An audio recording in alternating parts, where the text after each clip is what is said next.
Alrighty, ladies and gentlemen, welcome back to another installment in our How to Play Warhammer 40,000 10th Edition series. Alright, ladies and gentlemen, welcome back to another edition in our How to Play Warhammer 40,000 10th Edition series here on the ATWN, where we're going to be continuing to look at the different ways you can play the game, as well as the core rules of the game and how to go about constructing army lists as well. And this video is going to be the continuation of a small segment of videos within the series where we've been looking at terrain in Warhammer 40,000 10th Edition, with this second video being focused on different terrain formats that are out there that you could use for your games as a newer player to Warhammer 40,000 when it comes to playing on a balanced and fair tabletop. Now, before we jump into talking about a lot of the different formats that are out there, I want to thank everyone who has been watching us over here on YouTube as of late. Really appreciate you guys who have been subscribed on the channel, liking our videos, commenting, and such as well. Well, it all goes to a massive way for us being able to reach community monetization and reach other people and telling the algorithm that you guys are enjoying the content and share it with more people as well. So if you haven't already, feel free to subscribe. If you've got friends that are 40k players you want to share our content with, feel free to share it as well. It's all greatly appreciated. Now, there are a lot of different terrain formats out there that you could pick up and use for your games of Warhammer 40,000. You've got the Games Workshop Leviathan terrain, you've got the United Kingdom Tournament Circuit terrain set, you've got the World Team Championships terrain format, you've also got Frontline Gaming's player placed, as well as their own beta tested at the moment layout format, as well as customized tournament packets that various TOs put together themselves, as well as a whole heap of different other ones out there as well. We're not going to be able to cover every single one, but we're going to cover majority of them in today's video. Now, every format that we're going to look at today, we're going to kind of give a brief run through of what that format's all about, what it includes, as well as the pros and cons, and what you're able to do with this format as we discuss them as well. So first up, we're going to talk about Games Workshop's Leviathan tournament format. Now, this is innately Games Workshop's own format. It's what they've come up with themselves, and it's a format of 15 missions that have been put together using the Leviathan mission cards. The majority of these are going to be Chilling Reign as the special rule, with a few as Chosen Battlefield or Hidden Supplies for an extra objective, or player-placed objectives, and a few other ones in there. I think maybe only one other mission rule outside of Chilling Reign in there, but it does have all 12 missions from the mission pack included in there, along with all of the deployment maps. Now, when you look at the page, it'll actually have terrain layouts that you can utilize for each of the missions. Now, each mission will have at least 3 of the 4 layouts on them, with a couple of them having all 4 being able to work for that mission, which means there are a total of 4 different terrain layouts in this format. Now, the way that this format's terrain works is that there is thin lines on the terrain bases that are outlined for the walls of the ruins that are to be used, as well as solid blocked in areas to actually represent the floors of the buildings of the terrain features you're going to be using that should exist when you are playing your games. Now, most of the walls in the terrain features actually do naturally block line of sight, as well as having a mix of sizes in terms of height of terrain as well, with some pieces only being about 2 inches tall, which allows some rules interactivity for vehicles and non-infantry units when moving through ruins, whereas some of your more traditional ruins between 6 and 9 inches tall. So a lot of variety within the set. Now, a lot of this format is used at the Games Workshop run tournaments in the United States, as well as a lot of tournaments across the world are actually adopting these formats, along with a lot of tournaments are picking up to use this format as a basis, as well as the Uprising Adelaide guys did use these layouts with their pre-existing terrain for the South Pacific ITC Championships earlier this year. Now, there is a couple of pros when we have a look at it from my perspective, which are the following. It's really easy to plug and play without having to figure out mission combinations with the mission cards to play. You're able to determine that, and then you determine what layout you want to play for that mission, or you can pick a layout and determine the mission you want to play, for example. So there's a few different ways that really simplify that process for you. Each of the tables use between 14 to 18 different pieces of terrain, so as long as you've got the right number of terrain pieces, you can play any number of the 4 layouts. So if you've got 18 pieces of terrain that match for each of the different areas on each of the different layouts, you should be able to play any of them. Now, these terrain layouts don't natively have the measurements for where they should be positioned on the table actually on them. However, if you utilize the Tabletop Battles app, then you can look at their, when you go to choose your deployment, you can actually select what deployment map you want on there with a whole bunch of the other formats we're going to talk about as well. They actually give an inch by inch grid underneath it, and so you can actually see where the terrain is meant to be set up on by using that app as well. However, I reckon there are a few cons to going with the Games Workshop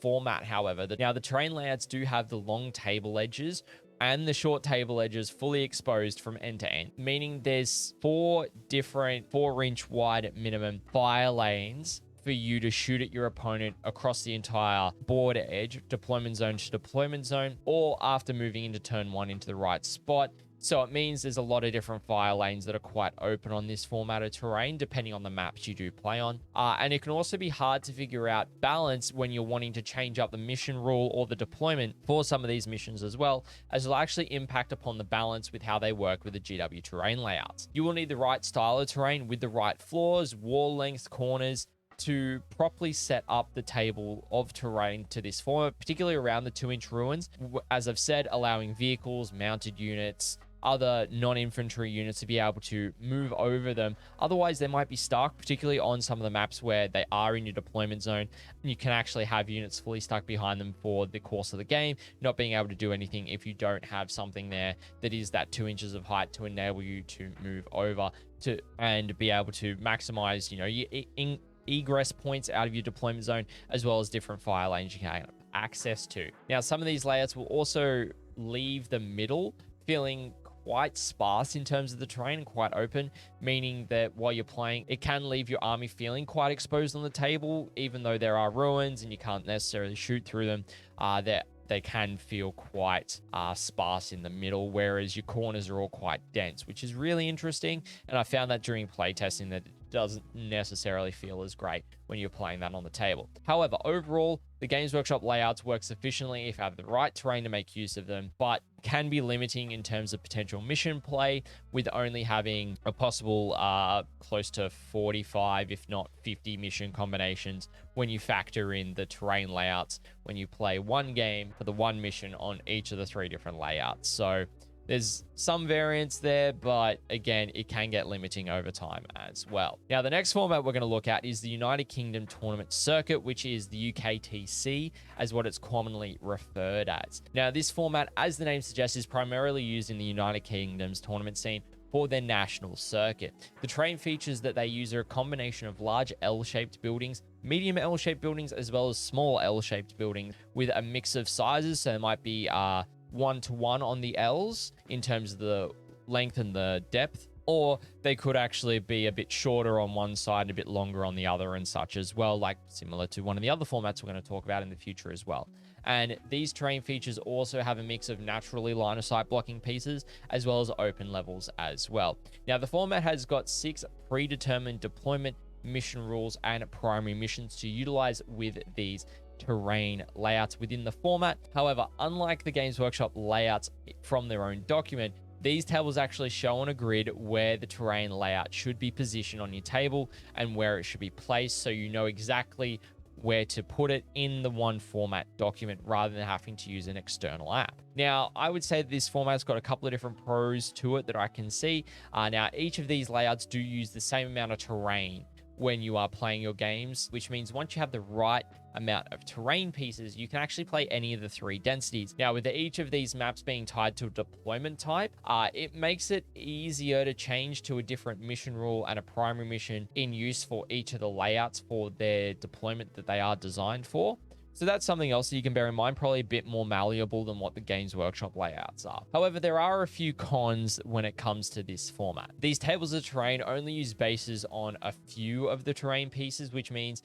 the tables feel quite open with significant lanes of fire from deployment zone to deployment zone. So that's something to bear in mind when you are playing on this format. Now, overall, I personally haven't played on the UKTC terrain, so this is just my, say, 10,000 foot view of the format itself, and I'm happy to accept what others have to say on the UKTC format. If you want to give me your thoughts and opinions down in the comments below. I would say it's not difficult to get started with because you only need I think it's about 10 to 12 pieces of terrain, which is great, but it does have some game implications. And I think having some terrain features without bases on it can lead to potential arguments between players. So making sure you have those bases. In addition, if you are want to play this format, throw those bases on, even if it is just to the boundary points of the ruin itself, will really help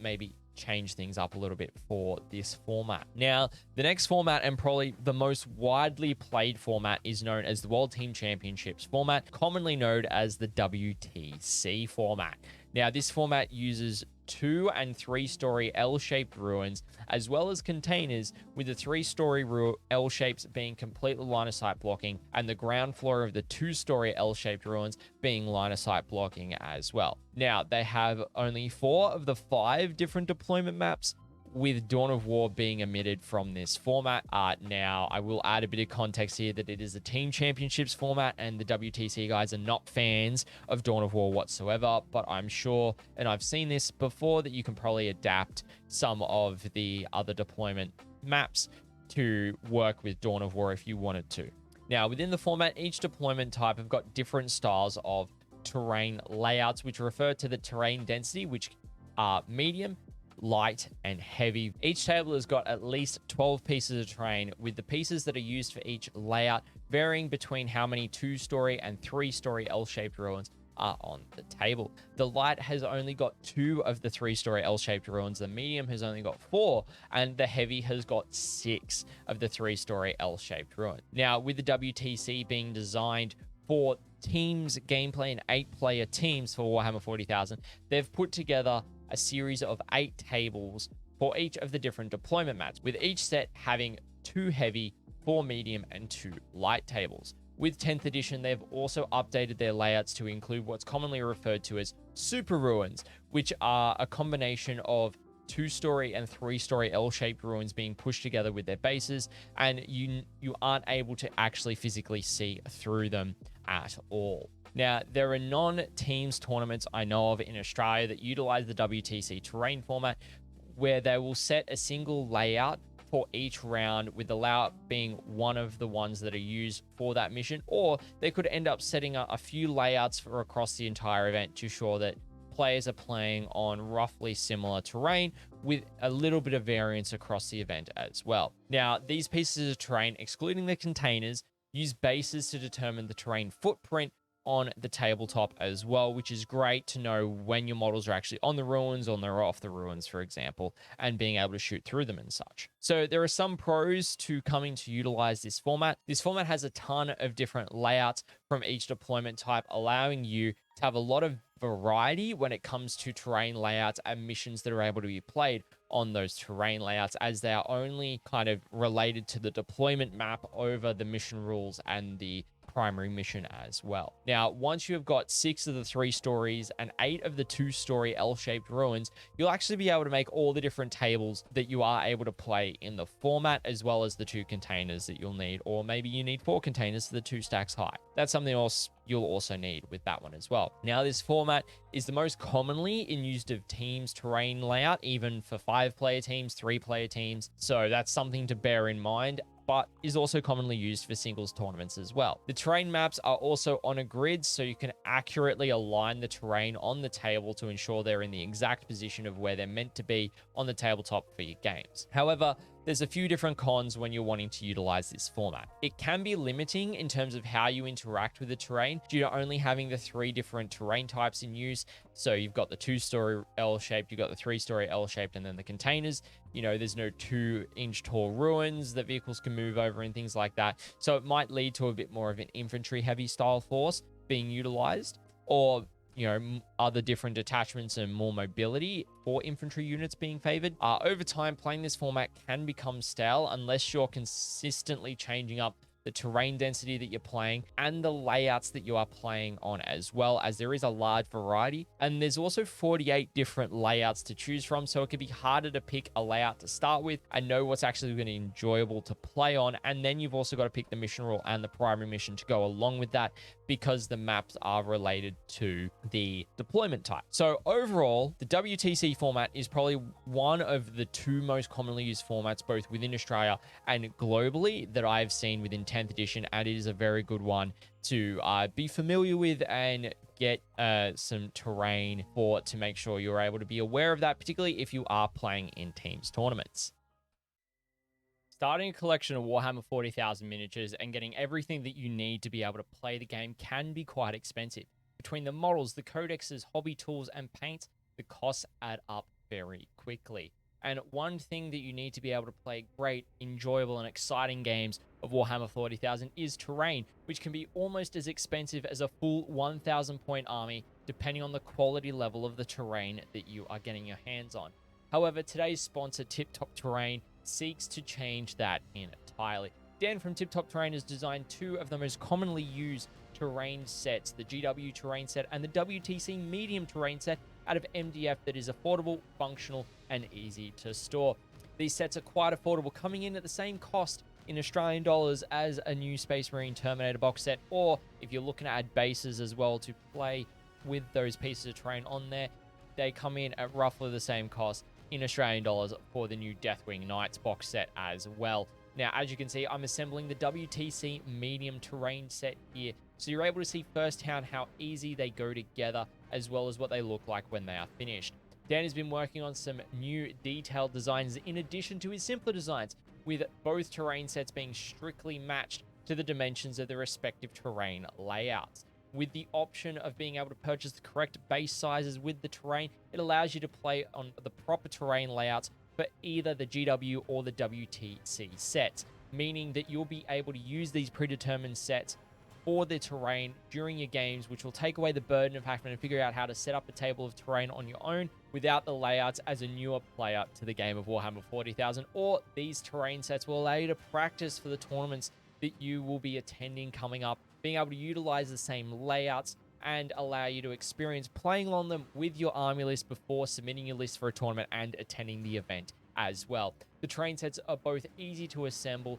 Through the use of friction, they go together easily and stay together for the duration of your games without easily coming apart. Now, if you do decide to glue them together, these terrain sets will fit into a standard 80-litre storage tub with plenty of space left over for additional items of terrain in the tub as well. The benefit of this is if you do not wish to glue them together, however, it will easily dismantle and allow you to actually store them in very small amount of space within the same 80-litre tub, meaning you could probably fit about 10 plus tables worth of WTC terrain in the one 80-litre tub broken down as well. Now, if you're wanting to get some of the great quality terrain at an affordable price to play your games of Warhammer 40,000 on, head over to Tip Top Terrain's link down in the description below to check out these terrain sets for some of the most commonly used terrain layouts for playing games of Warhammer 40,000 on, as well as a lot of the other products that they have available to help aid you in your games of Warhammer 40,000. And once again, thank you so much to Dan and Tip Top Terrain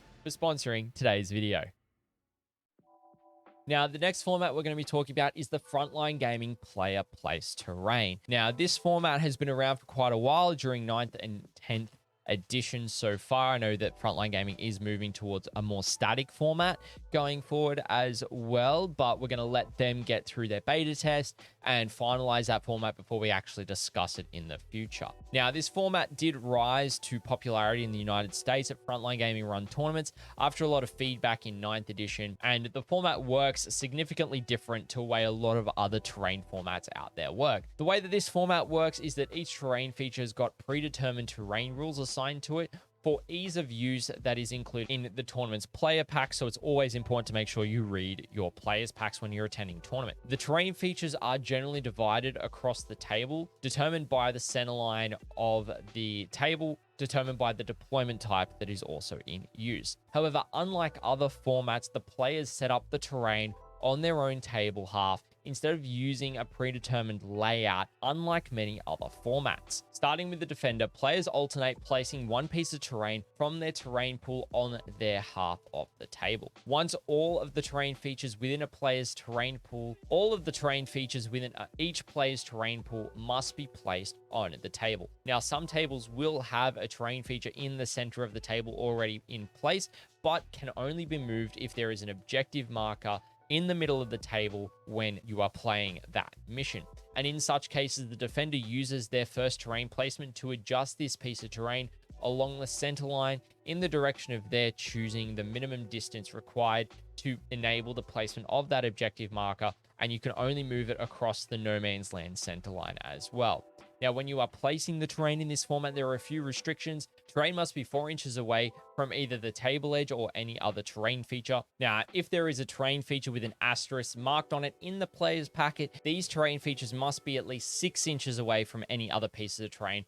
with an asterisk marked on it as well. Now, if you choose to use a fortification during your game in your army list, then you can place it on the table for the purposes of measuring distances from other terrain pieces, but you will still deploy it using the normal deployment rule. If both players have models that have a base that is a width of 6 inches or greater, then you are able to adjust the terrain accordingly and evenly to allow such models to traverse the board. And if you're in an event using player place, it's always recommended to get a TO to assist you with this to ensure fairness between both players. Now, there are a few pros to using this format that I can see. Now, this format puts you as the player in control of the terrain layout that you'll be using for your games, allowing you to set up the table of terrain on your side of the field as best as possible to best suit your army's play style, and will always result in an asymmetrical game and changes from game to game. There is a diverse amount of terrain that each player gets to ensure that there is fairness between each player and how you set up the table. However, there are a few cons that I could find with this system.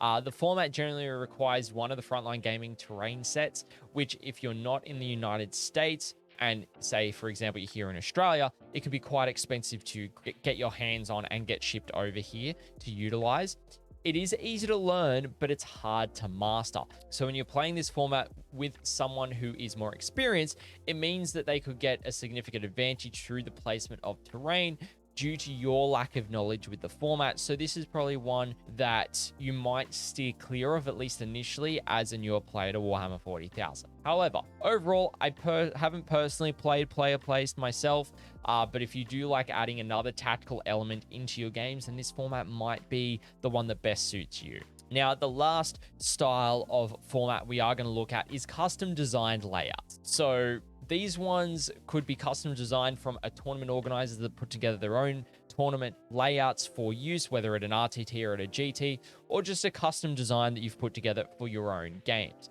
Now, this method requires a lot of practice and a lot of game knowledge, but most tournament organizers will have that in order to be able to create these layouts for use at their events. Now, these type of layouts are generally released after list submission deadlines, so players aren't allowed to tailor their list to the terrain layouts that are going to be utilized. Now, there's not as much information on this one, so I'm going to jump into the pros that you could see with this type of format. This allows organizers to utilize the best format for the terrain that they have access to, which means if they're limited in what they can get their hands on to utilize, then they can come up with their own maps for it and make sure they do the best that they can with what they've got. It also allows them to create one map for each mission, or create a few maps for use across the entire tournament, much like what WTC Games Workshop offers, but also doesn't restrict the mission choice for them as well. It also means that everyone is going to be on the same playing field when it comes to experience on the terrain layouts, unless you're going to be able to get ample time to get practice games in on the different layouts as well. However, there are still a few cons with this, I would say. There can be a lot of variance from tournament to tournament with this style of terrain format in use, which means you can't really plan or practice for this format until you get the terrain layouts released and get your hands on them. There could also be issues with the designed layouts that could be missed, such as large fire lanes from deployment zone to deployment zone, or minimal cover throughout the middle of the table as well, and lots of other potential issues also. And if they're not properly designed and dimensioned with the positions of the terrain, then over the course of an event or a course of a gaming day that you've got, there can be slight variance in the position of the terrain, which means not everyone's going to have the same experience in necessarily the micro, with small minute measurements being different and such, but the macro should be roughly the same as well. Overall, this is a format that some organizers do choose to go with, and as a newer player to the game, it's likely how you're going to create your initial tables when you are playing games Warhammer 40,000 compared to using some of these other formats, unless you've got the terrain to utilize these other formats that we have discussed in today's video. And the next video for the series, we're actually going to look at how to put together your own custom table and what I factor in when you are doing so, and showing you some different ways you can go about that for different terrain maps and such as well. But now that we've covered several of the more popular terrain formats that you can utilize for your games of Warhammer 40,000, that is going to be it for our second part in looking at terrain in the 10th edition of Warhammer 40,000.